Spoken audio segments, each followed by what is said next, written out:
Welcome, Chamber Music fans. This is Michelle Schumann here with the Austin Chamber Music Center. We're getting ready for our festival coming up very soon, and I'm very happy to be here with you today with Christopher O'Reilly. It's really a thrill for us to have you. Thanks for chatting with us today, Chris.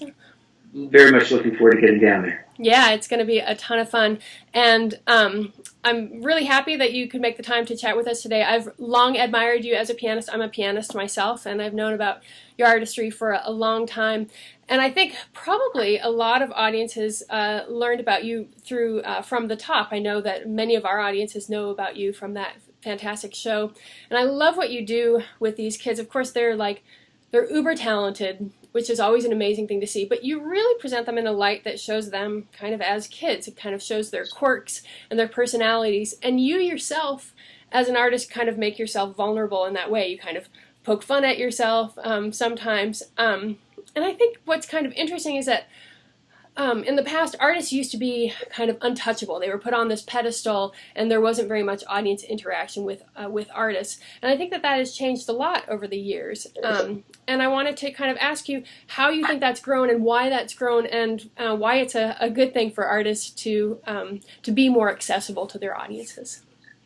Well, I mean, I don't think you have to do Beethoven's symphony in clown makeup or do John Williams scores with an orchestra by flying in from the wings in a Superman outfit. I mean, that's making the music something that it isn't. And so when we started From the Top, the idea was that these kids are coming on the show and doing literally their favorite 5 minutes of music. And while with the traditional instruments, that can be something familiar. In many cases, when we have saxophonists or marimba players or trombone players or what have you, we have an awful lot of new music. Mm-hmm. And so having them speak to an audience goes a long way towards giving an audience a leg up on what they're going to hear, and getting to know the personality behind the performance allows them to say, well, I don't know anything about this music. I don't really know anything about classical music, but I like this kid. I'm going to give this music a chance. Mm-hmm.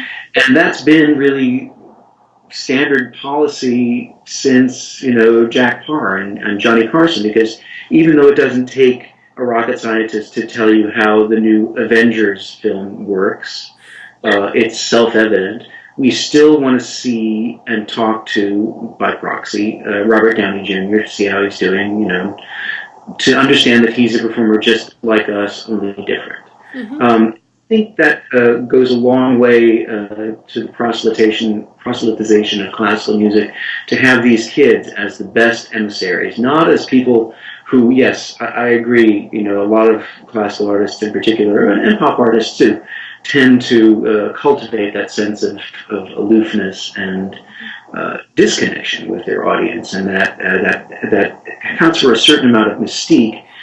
But with media oversaturation not being a bad thing, I think it's really important to hear the voice, the human voice, behind a performance of something that is purportedly a universal language, but we all like to know, how Robert Downey Jr. is doing. So we want to know about these kids, and the more we know about them, the more we're going to give the music a chance. Yeah. And do you feel like you've learned a lot from working with these kids? Oh, sure. Well, from a very selfish standpoint, I was always told in music school by my chamber music coach, Benjamin Zander, that if his cello student, who I was accompanying, didn't sound good, it had nothing to do with the fact that she wasn't practicing enough. It had to do with me as a percussionist, killing the singing like sound of the viol, of the cello or the clarinet or what have you. That you would be best working against the natural instincts of the piano in order to make your partner sound best.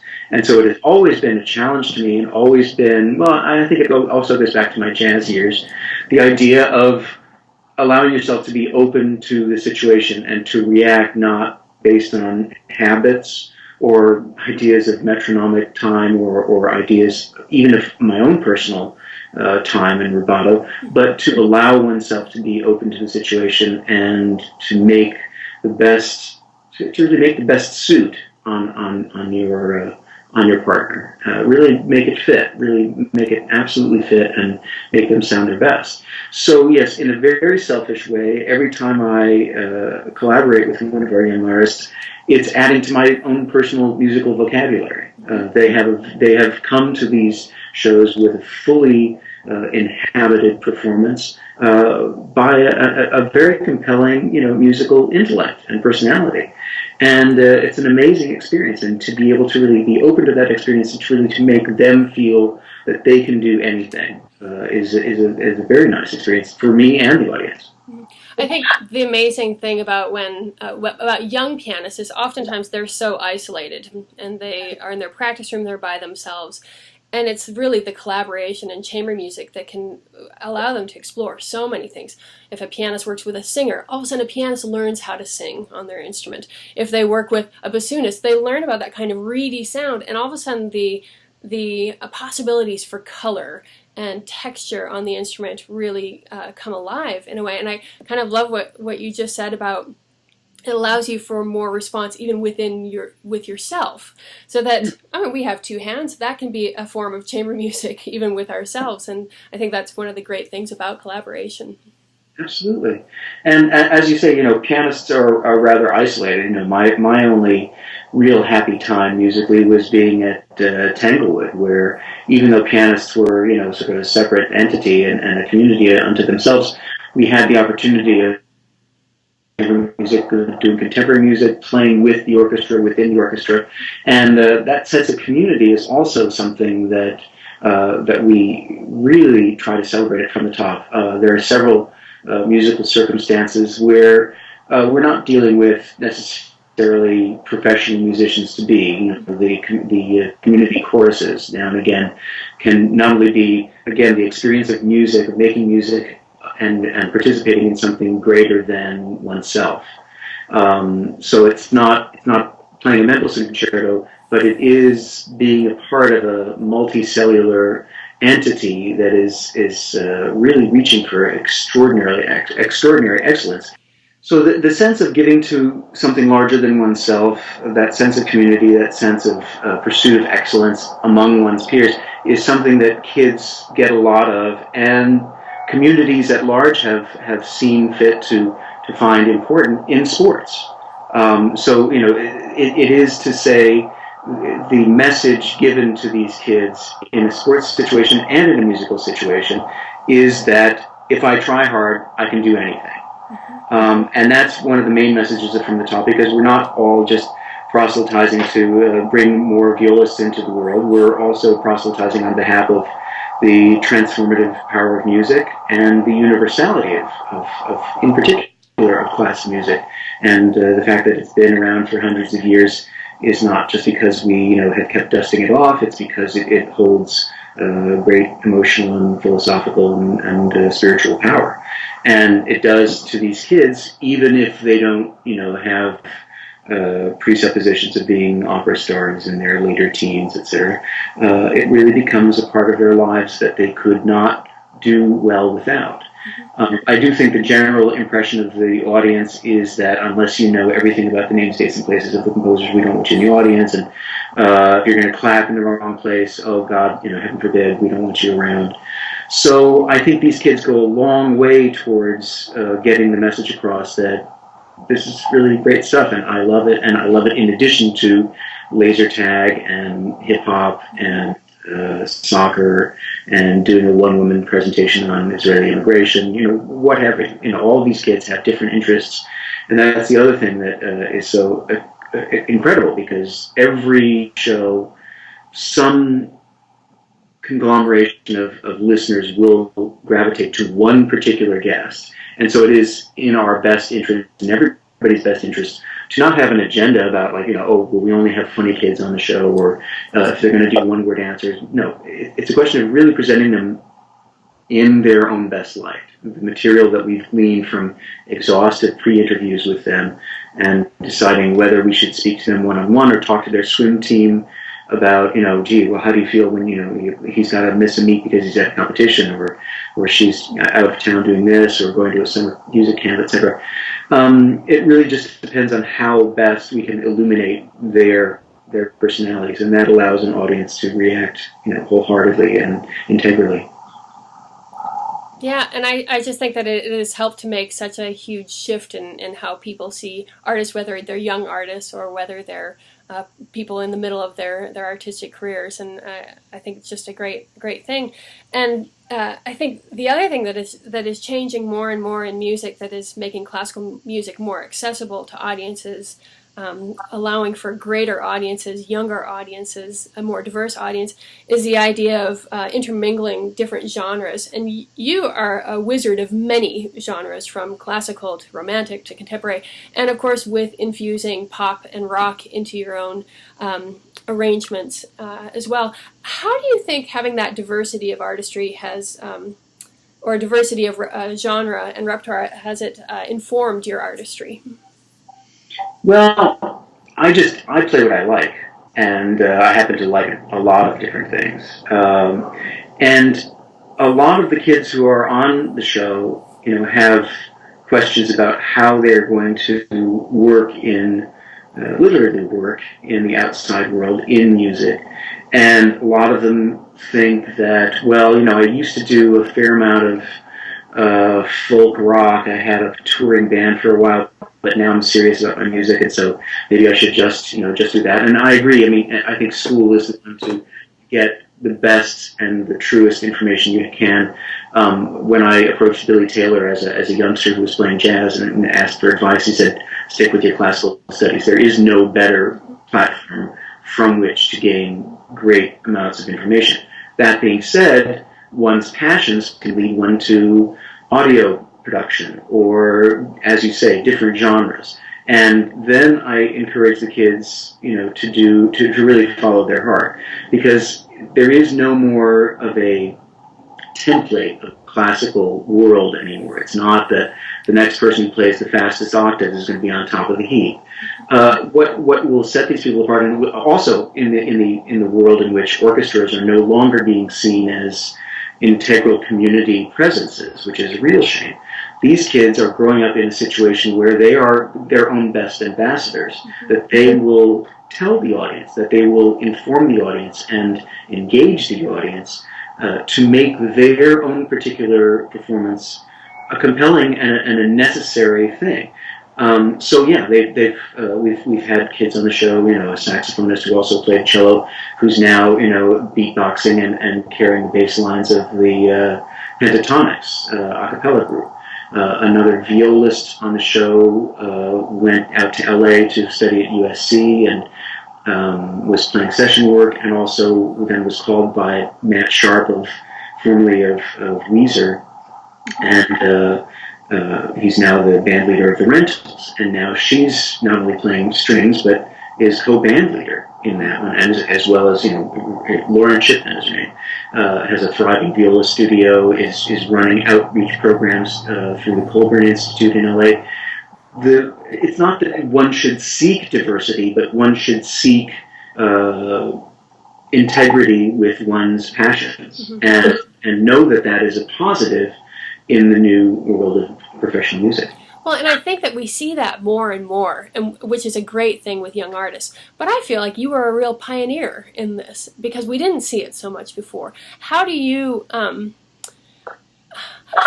was it that you were brave enough to kind of embark on that? And maybe you don't see yourself as being brave, but I do, because I do feel that there was a much bigger separation between those different kinds of artistry, or at least the different kinds of genres. And you've really broken that down in a way and I think a good word was integrity, by doing everything to the top of the level that you can. But did you ever face any roadblocks in being able to do kind of both of those aspects? I think I'm facing more of a roadblock now than I did when I started this. I mean, I had some incredible encouragement early on. I think my first all Radiohead recital was at the Ravinia Festival, and a friend Pamela Frank, the violinist, was there with her father, Claude Frank. This is somebody who is, venerable is, look up venerable in the dictionary, and there's a picture of Claude Frank. And we'd met a couple of times before, and this is somebody who has no business having a new idea in his head. I mean, you wouldn't fault him for not knowing about Radiohead or anything like that. But he came backstage and he said, I didn't know Radiohead from a hole in the head, but I love the music, I love the piano playing, and that's that. But Claude Frank is the rare bird. I mean, I think there are many in the classical business who really don't feel that what I've done is an okay thing. Mostly it has to do with not really knowing the music that I'm doing and not knowing what I'm doing with it. But most of it just has to do with a lack of openness. And I think that's unfortunate. The musicians that I respect, Gunther Schuller was a mentor, and he's just somebody I was on the phone with yesterday. And this is somebody who, lived by the Duke Ellington adage, there are only two kinds of music, good music and the other kind. Well, at the time, Duke Ellington was talking about a sort of an uptown, downtown sort of jazz dichotomy. I think what he was saying was, well, who's going to determine what's good and what's bad? You can't determine it based on genre prejudice or market pressure. I really feel like the performer has the responsibility of presenting, as you say, to the best of their abilities, something that they believe in.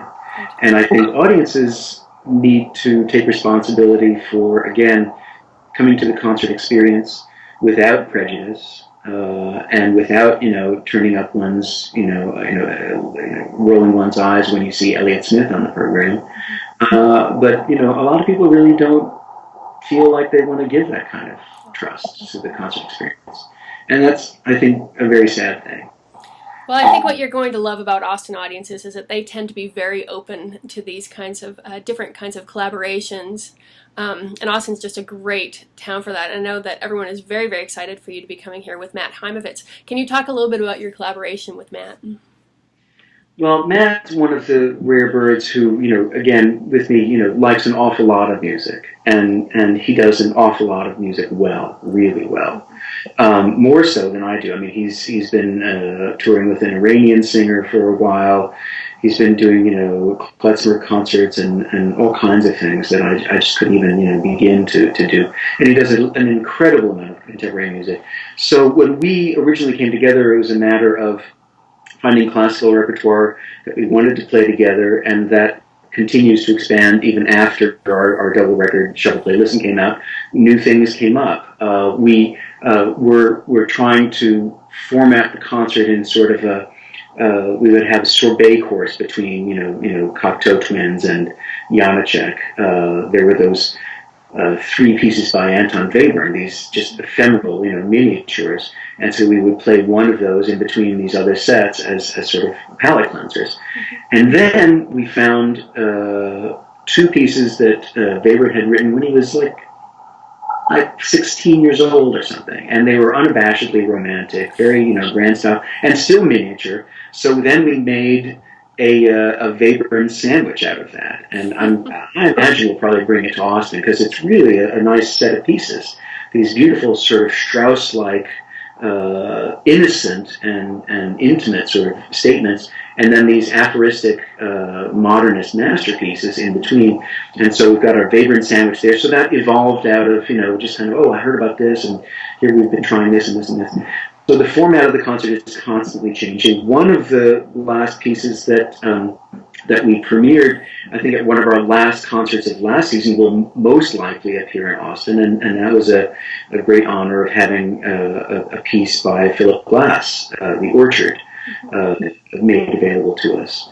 So that will no doubt be on the program, in addition to, in honor of Bernard Herrmann's 100th anniversary last year, I made arrangements of movements from his Sword of Vertigo, which got the Kim Novak seal of approval. I can vouch for that. And we'll probably play some of that. The program closer is almost invariably The Dance of Maya, which is a great piece from John McLaughlin's Mahavishnu Orchestra days. And John was, one of those cross-genre favorites that Matt and I immediately agreed on, and most of the stuff that we started to do later on had to do with, him turning me on to certain music and me turning him on to certain music. But McLaughlin was first and foremost. So yeah, Dance of Mind will certainly be on the show as well. That's great. We are really, really excited, and it's just fascinating to be able to catch up with you. Audiences love to. I've been doing these interviews for a couple of years now, and audiences just love to get to know the artist before you come to town. And for me, I like to get to know you guys before you come to town too, because it makes us old friends when you arrive. Good. That's excellent. Yes, really looking to it. Well, you have a great afternoon. It won't be about a month, and then you'll be in Austin. We can't wait. Thrilled. All right. Thank you. Have a great day. We'll talk to you later. Take care. Bye-bye. Bye.